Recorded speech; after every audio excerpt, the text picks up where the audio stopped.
and good morning. A lovely sunny morning, I must say it is. I'm presently removing myself from my village and I'm on my way to collect, God willing, some bees.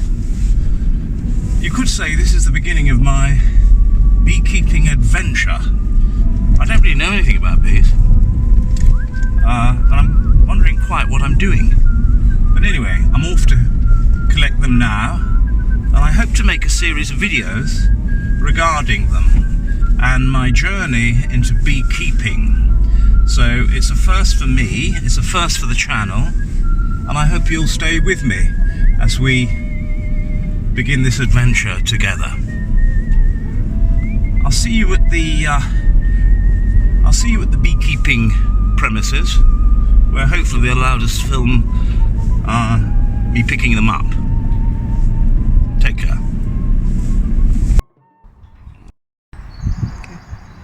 Well, here we are. We've been to the beekeeping place. Northern Bees, if anybody's interested. Nice chap, Dave's in charge. He's just been chatting to me about what I'm to do over the next few days. In here you can see I've got a brood box and I've got the cover. That's called a bee excluder, that bit of plastic there. And underneath it is the super, where there are some cones. He's very good and he's thrown in a stand, so I'm happy. I can't hear any noise, but I'm sure they're all in there. I'm now going to very carefully transport them back to Monkton. So I'm hoping that the bung which holds all the bees in doesn't come out, and we're swarming inside a small mini with lots of bees attached. So wish me luck. I'll see you back in my village.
Now my friends, that's, I'm told, it's called a queen excluder, and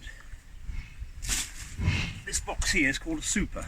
The hive is actually all in cedar, and those are the frames inside. I'll take one out and show you, and hopefully by late summer that will be full of, I'm hoping, honey, but we'll see. There's all sorts of things that can set a hive. disease. Apparently they can swarm, and you can lose your hive, or they can die, or they can get mites. So I'm not going to count my chickens or my eggs until they've hatched. My next job is to release the beast, which I'm not entirely sure whether I'm supposed to be wearing a bee suit at this point. I'll put some gloves on, but we'll see what happens. I might have to beat a very hasty retreat. Wish me luck. So here I am perched in front of my beehive. I'm about to remove this bung, which I've had in since I picked them up. I was rather worried during transit that that thing might pop out and I have a car full of bees, which you can imagine the consequences whilst driving down a motorway. But thus far so good. I'm going to release them now. I'm hoping they don't all pour out and attack me. I've only got gauntlets on, but we shall see. I do have a bee suit, but it just might be a bit overkill for this part of the procedure. Anyway, we'll soon find out.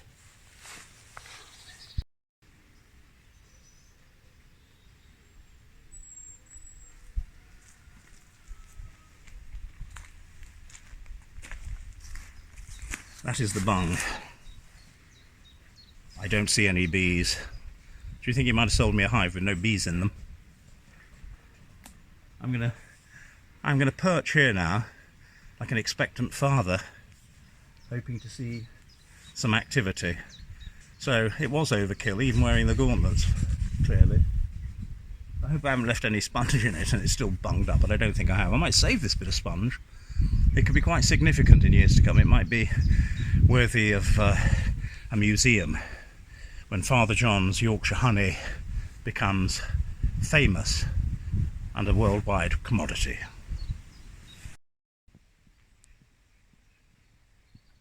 My first bee has come out. You probably can't see it. You'll probably go back and tell the others now.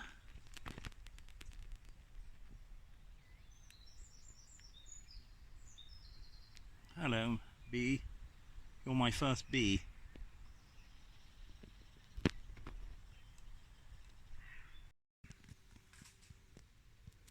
And the bee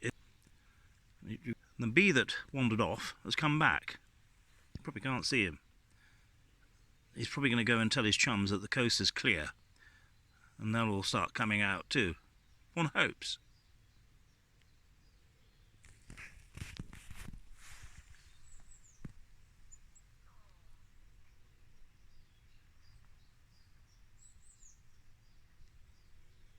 There he is.